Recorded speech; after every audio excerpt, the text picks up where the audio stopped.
నమస్తే, నేను సిరి. Andhra Pradesh deputy CM Pawan Kalyan గారి మీద అయితే కేఏ పాల్ గారు కేసు ఫైల్ చేశారు. దీనికి సంబంధించి అంటే తెలంగాణలో ఉన్న పోలీసులు మాత్రం ఆందోళన చెందుతున్నారు. అంటే ఎలాంటి డెసిషన్ తీసుకోవాలి ఏంటి అని. ఇంతకీ కేఏ పాల్ గారు ఎందుకు ఏపీ డిప్యూటీ సీఎం మీద కేసు పెట్టారనే విషయాన్ని మనకు తెలియజేయడానికి మనతో పాటు ఉన్నారు ప్రముఖ senior journalist, political analyst CS Rao గారు. నమస్కారం సార్. నమస్తే సార్, ఇప్పుడు చూస్తుంటే కేఏ పాల్ గారు ఆంధ్రప్రదేశ్ డిప్యూటీ సీఎం పవన్ కళ్యాణ్ గారి మీద కేసు పెట్టారు. దీంతో తెలంగాణ పోలీసులు అయితే ఒకలాంటి ఇదిలో పడిపోయారు, సందిగ్ధంలో పడిపోయారు. అసలు ఏంటి మరి ఇప్పుడు నెక్స్ట్ ఎట్లాంటి స్టెప్ వేయాలి ఏంటి అని ముందుగా అసలు ఆ కేసు ఏంటి అంటారు సార్? చూడు, కేఏ పాల్ గారు ఏ స్టెప్ వేసినా కానీ విచిత్రంగా ఉంటుంది, చర్చనీయాంశంగా కూడా ఉంటుంది, వివాదాస్పదంగా కూడా ఉంటుంది. ఆయన తాజాగా డిప్యూటీ సీఎం పవన్ కళ్యాణ్ గారు చేసినటువంటి వ్యాఖ్యలను బేస్ చేసుకొని తెలంగాణలో కేసు పెట్టాడు ఆయన. విచిత్రంగా పవన్ కళ్యాణ్ గారు ఏం చేశారు, ఎలాంటి వ్యాఖ్యలు చేశారు? ఈ మధ్యకాలంలో తిరుపతి దేవస్థానం వెళ్ళారు ఆయన, ప్రాయశ్చిత్త దీక్ష విరమించారు. అక్కడ విరమించి తిరుపతిలో సబ్ పెట్టారు. తిరుపతిలో సబ్ పెట్టి ఆయన ఏమన్నారు, ఆయన మతాల గురించి మాట్లాడారు. హిందూ సనాతన ధర్మం, హిందూ ధర్మం, దీనికి ఒకవేళ న్యాయం జరగకపోతే కనుక నేను ఫైట్ చేస్తాను. హిందువులు మౌనంగా ఉంటే కాదు, హిందువులు ఫైట్ చేయాలి, ముందుకు రావాలి, భయపడకుండా ముందుకొచ్చి మనం పోరాడాలి, తెగించాలి, అవసరమైతే ఫైట్ చేయాలి ఎంతకైనా అని చెప్పి పిలుపునిచ్చారు. సరిగ్గా ఈ పాయింట్ దగ్గరే కేఏ పాల్ గారు అభ్యంతరం పెడుతున్నారు, రెచ్చగొడుతున్నారు మతాలని అని చెప్పి. ఆయన ఏమన్నారు, క్రిస్టియానిటీని మనం గౌరవిద్దాం,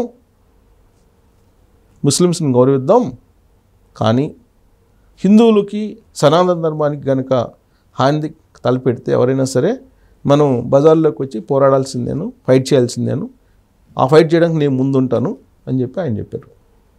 ప్రాణం పోయినా సరే నేను ఫైట్ చేస్తాను, ప్రాణాలకు తెగించి నేను ఫైట్ చేస్తానని చెప్పి ఆయన చెప్పారు. సరిగ్గా ఈ పాయింట్ దగ్గరే కేఏ పాల్ గారు అభ్యంతరం పెడుతున్నారు, మత సామ్రాజ్యాన్ని రెచ్చగొడుతున్నారు పవన్ కళ్యాణ్ గారు అనేది కేఏ పాల్ గారి యొక్క అభిప్రాయం. ఆయన ప్రపంచ శాంతి దూత అంటారు ఆయన్ని, ప్రజాశాంతి పార్టీ చీఫ్.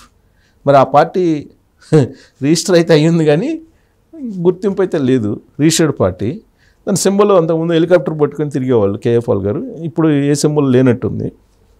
సింబల్ అంటే ఫ్రీ సింబల్, ఆయనకి ప్రత్యేకంగా సింబల్ లేదు. సరే, రాజకీయాల్లో అయితే ఉన్నారు ఆయన, అటు తెలంగాణ రాజకీయాల్లో ఉన్నారు, ఇటు ఆంధ్రప్రదేశ్ రాజకీయాల్లో ఉన్నారు. ఎక్కడ ఎలక్షన్ జరిగినా కానీ తాను ఉన్నానంటూ వచ్చేస్తుంటారు కేఏ పాల్ గారు. ఆయన గురించి ప్రత్యేకంగా చెప్పవసరం లేదు, ప్రపంచం మొత్తంగా తెలిసినటువంటి లీడరు. ఒకనొక సందర్భంలో ఆయన ఏమన్నారంటే, ఎన్నికల ముందు పవన్ కళ్యాణ్ని, నువ్వు ప్రజాశాంతి పార్టీలో నీవు జనసేన పార్టీని విలీనించి నిన్ను ముఖ్యమంత్రిని చేస్తాను, నేను ప్రధానమంత్రి అవుతానని చెప్పాడు ఆయన. గుర్తుంటే కనుక అది తాను ముఖ్యమంత్రి నేను పవన్ కళ్యాణ్ చేసేస్తాను ఆంధ్రప్రదేశ్కి, నువ్వెందుకు తమ్ముడు తెలుగుదేశం పార్టీతో కలిసి వెళ్తావు, నువ్వు అక్కడికి వెళ్ళకు, అది మంచి పార్టీ కాదు, చంద్రబాబు నాయుడు గారిని నమ్మమాకు అని చెప్పి ఈయన హితబోధ చేశాడు ఎలక్షన్ల ముందు. సో పవన్ కళ్యాణ్ గారిని కానీ నాగబాబు గారిని కానీ అనేక సందర్భాల్లో ఈయన విమర్శిస్తూ ఉంటాడు, బాగానే విమర్శిస్తుంటాడు. ఒకనొక సందర్భంలో అసలు వ్యతిరేకించాడు కూడా వాళ్ళని. సరే, ఇప్పుడు జరిగినటువంటి సంఘటనలు మాత్రం పవన్ కళ్యాణ్ గారిని టార్గెట్ చేస్తున్నారు. ఈవెన్ ప్రకాష్ రాజ్ గారు కూడా టార్గెట్ చేస్తున్నారు పవన్ కళ్యాణ్ని. ప్రకాష్ రాజ్ గారు అయితే ట్విట్టర్ వేదికగా వరుసగా కామెంట్లు చేస్తూనే ఉన్నారు. ఇక ఈ పవన్ కళ్యాణ్ గారు చేసినటువంటి వ్యాఖ్యలు తమిళనాడుకి కూడా టచ్ అయినాయి. సనాతన ధర్మం ఒక వైరస్ అది అని చెప్పి ఆయన డిప్యూటీ సీఎం మాట్లాడాడు, తమిళనాడు డిప్యూటీ సీఎం మాట్లాడితే దయానిధి మారన్ అనుకుంటా, ఉదయనిధి స్టాలిన్. సో ఆయన మాట్లాడితే వైరస్, సనాతన ధర్మం అనేది ఒక వైరస్ అని చెప్పి మాట్లాడారు. దాని మీద ఇండైరెక్ట్గా ఆయన పేరు పెట్టకుండా తిరుపతిలో పవన్ కళ్యాణ్ గారు మాట్లాడారు ఉదయనిధి స్టాలిన్ మీద. సో మాట్లాడినప్పుడు అక్కడ ఆయన కూడా రెస్పాండ్ అయ్యారు, ఏది మాడి మసైపోతారు సనాతన ధర్మానికి జోలికి వస్తే అని చెప్పి మాట్లాడారు పవన్ కళ్యాణ్ గారు. ఎవరు మాడి మసి అవుతారో చూద్దాం అని చెప్పేసి ఆయన రియాక్ట్ అయ్యారు, ఎవరు ఉదయనిధి స్టాలిన్ కూడా. సో సనాతన ధర్మం మీద ఆయన భయంకరమైన కామెంట్ చేశారు, సనాతన ధర్మం అనేది ఒక వైరస్ అని, ఇంకా మలేరియా లాంటిది, కరోనా లాంటిగా స్ప్రెడ్ అయిపోతుంది, నిర్మూలించాలి అనేది మాట్లాడారు. దాని మీద ఇతను సీరియస్గా రియాక్ట్ అయ్యారు. సో ఒకప్పుడు దక్షిణ భారతదేశం, ఉత్తర భారతదేశం అని నినదించినటువంటి పవన్ కళ్యాణ్ 2019 ఎన్నికలప్పుడు ఇప్పుడు దేశ సమైక్యత, మత సామరస్యం, సనాతన ధర్మం వీటి గురించి మాట్లాడుతున్నారు. ఈయన ఎప్పుడు రైట్కి వచ్చేసాడు లెఫ్ట్ నుంచి. 2019 ఎన్నికల్లోనేమో లెఫ్ట్ సైడ్ ఉన్నాడు. ఎందుకు? అప్పుడు బీఎస్పీ తోటి కమ్యూనిస్ట్ పార్టీలతో పొత్తు పెట్టుకుని వెళ్ళాడు ఎలక్షన్కి, అంటే లెఫ్ట్ పార్టీలతో కలిసి వెళ్ళారు. ఇప్పుడు రైట్ వింగ్కి వచ్చేసాడు. ఎప్పుడు వచ్చాడు అనేది షర్మిల గారు ప్రశ్నిస్తున్నారు. ఆ వేషం ఏంటి, ఆ భాష ఏంటి, ఆ వ్యాఖ్యలు ఏంటి అనేది ఆవిడ కూడా ప్రశ్నించారు. ఇప్పుడు కేఏ పాల్ గారు కూడా అలాంటి ప్రశ్నలే వేస్తున్నారు. కేఏ పాల్ గారు కూడా వీళ్ళందరూ వేస్తున్న ప్రశ్నలే ఆయన కూడా వేస్తున్నారు. తమ్ముడు నువ్వు మాట్లాడేది కరెక్ట్ కాదు ఇట్లాంటి వ్యాఖ్యలు అని చెప్పి ఆయన అంటున్నాడు. ఆయన అంటూ ఇప్పుడు ఏం చేశాడు, ఆయన తెలంగాణలో కంప్లైంట్ చేశాడు. ఇక్కడ పంజాగుట్ట పోలీస్ స్టేషన్లో పవన్ కళ్యాణ్ని అరెస్ట్ చేయండి అని చెప్పి కంప్లైంట్ చేశాడు. అరెస్ట్ చేయండి, ఆయన వ్యాఖ్యలు విద్వేషాలు రేపుతున్నాయి సమాజంలో, కాబట్టి సమాజంలో విద్వేషాలు రేపుతున్నాయి కాబట్టి అతన్ని మీరు అరెస్ట్ చేయండి అని చెప్పేసి కేసు పెట్టారు.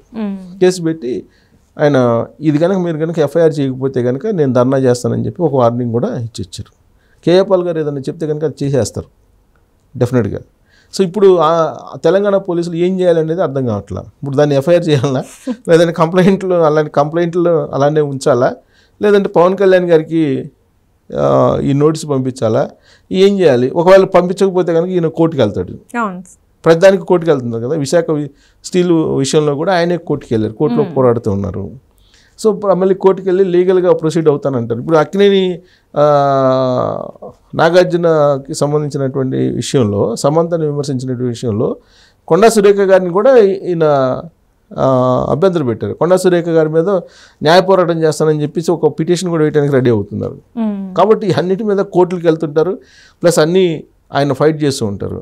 సో ఇప్పుడు ఇది కేఏ పాల్ గారికి ఈయన నేరుగా అమిత్ షా గారి దగ్గరికైనా వెళ్ళగలిగేటువంటి లెవెల్ ఉంది ఈయనకి. ఎందుకంటే కలిశారు, అమిత్ షా గారిని కలిశారు ఈయన. ఆ మధ్యకాలంలో ఎవరికి అపాయింట్మెంట్ దొరకనటువంటి పరిస్థితుల్లో కూడా కేఏ పాల్ గారికి అపాయింట్మెంట్ దొరికి నేరుగా వెళ్ళారు. నేరుగా వెళ్తే ఏంటి అపాయింట్మెంట్ ఎలా ఇచ్చారంటే, నాకెందుకు అపాయింట్మెంట్, నేను డైరెక్ట్గా వెళ్తానని కూడా చెప్పారు ఈయన. ఆయన రూపా వల్ల ఎవరు ఉన్నారు, సో సెక్రటరీ, హోమ్ సెక్రటరీ, నాతో డైరెక్ట్గా కాంటాక్ట్లో ఉంటాడు, నేను డైరెక్ట్గా వెళ్తుంటానని కూడా ఏదో ఇంటర్వ్యూలో కూడా చెప్పారు ఆయన. సో ఇప్పుడు పవన్ కళ్యాణ్ గారి ఇష్యూని మళ్ళా ఢిల్లీకి తీసుకెళ్ళి ఢిల్లీలో రాద్ధాంతం చేయడానికి కూడా కేఏ పాల్ గారు రెడీ అవుతున్నారు. ఇప్పుడు అసలు తిరుపతిలో లడ్డు విషయంలో కూడా రెస్పాండ్ అయ్యారు. ఆయన కూడా కోర్టుకు వేయాలి అని చెప్పి అంటున్నారు. కల్తీ అనేది దాని మీద అసలు కల్తీ జరిగిందా లేదా దాని మీద మీరు దర్యాప్తు చేయండి, మీరు సిబిఐ ఎంక్వైరీ చేయండి అని చెప్పి డిమాండ్ చేశారు. సార్ ఆయన డిమాండ్ మేరకు ఇప్పుడు సిబిఐ ఎంక్వైరీ వేశారు. ఆయన డిమాండా లేకపోతే సుప్రీంకోర్టు ఇచ్చిన డైరెక్షన్ అనుకోండి. సార్ కేఏ పాల్ గారితో పాటు అనేక మంది కల్తీ నెయ్యి మీద డిమాండ్ చేశారు.